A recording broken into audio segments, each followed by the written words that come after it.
As night fell over the turbulent waters of the Pacific, the American battleship USS Washington surged toward Guadalcanal. Her determined crew prepared for the coming battle, knowing a brutal confrontation awaited them. A Japanese bombardment group was advancing toward the war-torn island, intent on wiping out Allied positions to pave the way for a full-scale invasion. Navigating the infamous Ironbottom Sound with the USS South Dakota and 4 destroyers, the Washington's radar picked up an ominous blip. Rear Admiral Willis Ching Lee recognized it as the enemy fleet. Under his command, Task Force 64 launched the attack. Washington opened fire with her 9 main battery guns, unleashing a thunderous barrage. Her secondary guns fired star shells to light up Japanese positions. A fierce exchange followed. South Dakota came under heavy attack, and suddenly torpedoes sliced through the dark waters. Aimed directly at the Washington. The U.S. Navy hadn't commissioned a new battleship since the Colorado class of the early 1920s. By the mid-1930s, the Navy's General Board was eager to develop a larger ship with increased firepower. Washington was part of this new generation, the North Carolina class, named after the first ship of the line. Measuring 728 feet 9 inches in length and displacing 35,000 long tons at standard load up to 44,800 tons in combat, Washington was a formidable presence. She carried a peacetime crew of 1,800, which later grew to 99 officers and 2,035 enlisted personnel during the war. Her 4 General Electric steam turbines, powered by 8 Babcock and Wilcox boilers, generated 121,000 shaft horsepower and a top speed of 28 knots, or 32 miles per hour. Initially, the design called for 14-inch main guns, complying with the Second London Naval Treaty of 1936. But after Japan withdrew from the treaty in 1937, the U.S. invoked the escalator clause and upgraded to 16-inch guns. Admiral Joseph Reeves argued that these had demonstrated superior armor-piercing power during World War I's Battle of Jutland. He also pointed out their advantage in the emerging tactic of indirect fire, which used aircraft to relay target positions beyond the horizon. Despite initial hesitation, President Franklin Roosevelt's administration attempted to convince Japan to maintain the 14-inch limit. Japan refused, insisting the US and UK reduce their battleship numbers to match Japan's.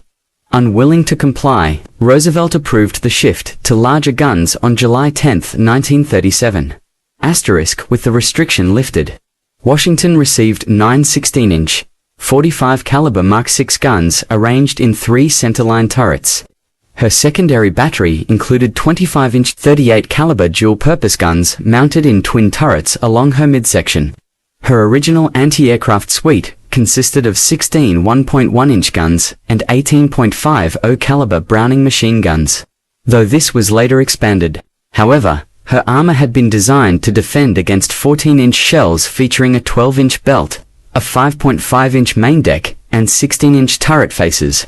When it became evident that Japanese battleships would exceed these specs, it was too late to modify the armor. Washington's keel was laid on June 14, 1938, at the Philadelphia Naval Shipyard. Despite increasing international tension from German and Japanese aggression, the US remained committed to non-intervention, and it was uncertain whether this new battleship would ever see combat. Her hull was launched on June 1, 1940, and she was commissioned on May 15, 1941. Initial tests revealed troublesome vibrations, but attempts to fix them were delayed by events in the war. During one mission, the destroyer Punjabi, part of Washington's group, was accidentally sliced in 2. As the Punjabi sank, its depth charges detonated. Washington, following close behind, maneuvered away just in time to avoid serious damage. She suffered only minor harm to her radar and fire control equipment, along with a small fuel leak, all quickly repaired. On July 1, while escorting convoy PQ-17, Washington was again in danger. A reconnaissance mistake falsely reported incoming German warships, prompting Allied vessels to scatter. This left them vulnerable to U-boat and Luftwaffe attacks, resulting in the loss of 24 of 35 transport ships. After this string of bad luck, Washington returned to the US for a refit. With upgrades complete, Washington was reassigned to the Pacific. She departed Brooklyn Naval Yard on August 23, 1942, accompanied by 3 destroyers, and transited the Panama Canal en route to Tonga, where she arrived on September 14. There, she became the flagship of Rear Admiral Willis Lee. Soon, she was tasked with protecting convoys, supplying Marines, fighting in the Solomon Islands. Heavy naval battles in the fall left the U.S. fleet seriously weakened. On September 15, while escorting transports to Guadalcanal, the carrier USS Wasp was torpedoed by a Japanese submarine and sank quickly after a series of catastrophic explosions. Later, on October 26, during the Battle of the Santa Cruz Islands, the USS Hornet was hit by bombers and torpedoes. Despite efforts to save her, she had to be scuttled.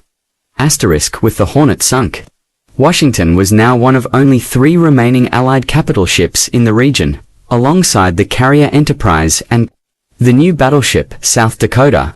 When Admiral William Bull Halsey, the South Pacific Area Commander, received intelligence of an impending large-scale Japanese offensive, he quickly formed a group under Rear Admiral Lee's command.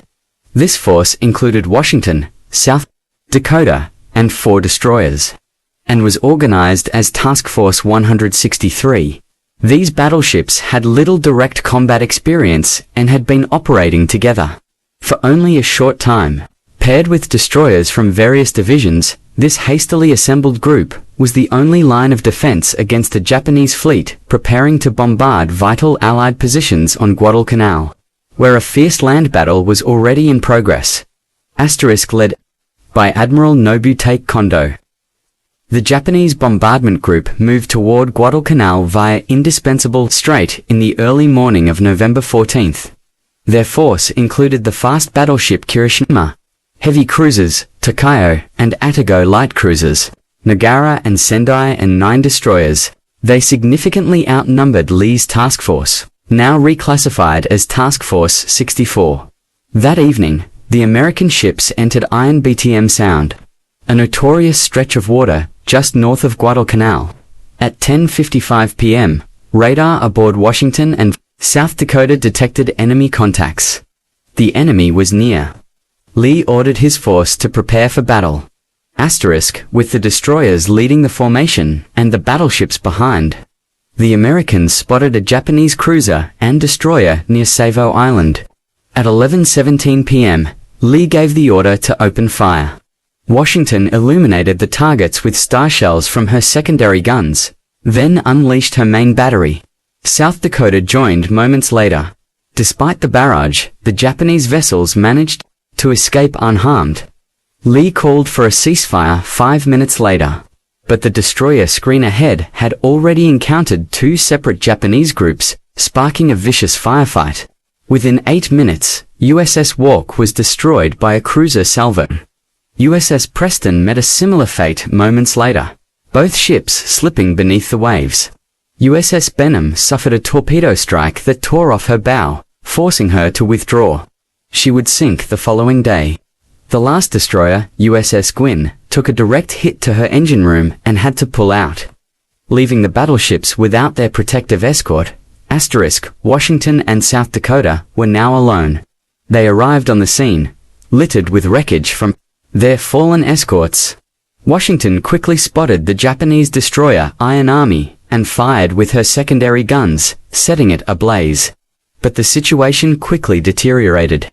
South Dakota, closely trailing Washington, suddenly suffered a complete electrical failure, crippling her radar, communications, and most of her gun batteries.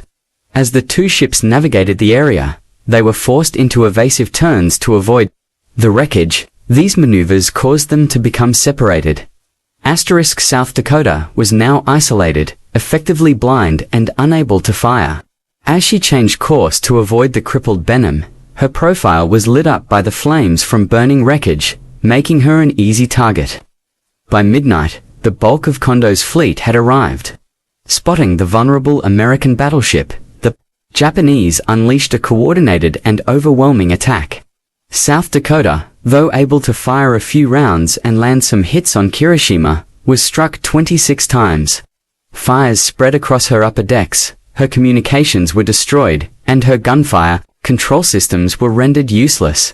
Admiral Lee would later state that the Japanese had effectively rendered one of the Navy's newest battleships deaf, dumb, blind, and impotent. Unable to continue fighting, South Dakota began her withdrawal. Now the entire burden of victory rested on Washington. Though heavily outnumbered and facing long odds, she soon found her moment. With the Japanese focusing their attention on the damaged South Dakota, Washington managed to close in on Kirishima unnoticed. From a close range, she opened fire. Kirishima was quickly engulfed in flames and began taking on water. Her gun turrets were knocked out one by one, rendering her defenseless. A strike below the waterline jammed her rudder, sending her into an uncontrollable circle. With Kirishima neutralized, Washington shifted her attention to the heavy cruisers. Otago and Tako Lee ordered another round of fire. But this time the Japanese ships pulled back, preparing to launch torpedo attacks. As both sides exchanged fire in a chaotic skirmish, neither was able to land a hit. Suddenly, two Japanese destroyers escorting a nearby convoy arrived to reinforce their fleet. Realizing Washington would not survive another engagement with fresh enemy forces, Lee made the decision to withdraw. His aim was not only to avoid further damage, but also to draw the enemy away from the crippled South Dakota. Benham and Gwin, all of which were still afloat but vulnerable. As Washington began her retreat, she was pursued by waves of torpedoes, but her skilled crew managed to evade them all. After an hour-long chase, Kondo finally called off the pursuit, and Washington successfully escaped. When Japanese destroyers returned to Kirishima, they found her still ablaze, filling with water, and spinning in circles. She eventually capsized and sank at 3:25 a.m. Iron Army, too damaged to be saved, was abandoned and scuttled. Thanks to Washington's decisive leadership, superior firepower, and tactical awareness, Kondo's bombardment of Guadalcanal was thwarted. Moreover, by delaying the enemy convoy, the Japanese were unable to land their troops under the cover of darkness, and were instead attacked by Allied air, naval, and artillery forces the following morning. Washington's actions proved crucial. Following her success at Guadalcanal, Washington continued to serve in the Pacific, participating in operations in the Gilbert and Marshall Islands, the Marianas, Palau, the Philippines, Iwo Jima, and Okinawa. She was decommissioned on October 27, 1947. During the 1950s, much of her armament was repurposed for other ships, and she was ultimately sold for scrap on May 24, 1961. Though the USS Washington no longer exists, her legacy, particularly her Valor Chat Guadalcanal, continues to live on, a testament to the bravery and resilience of those who served.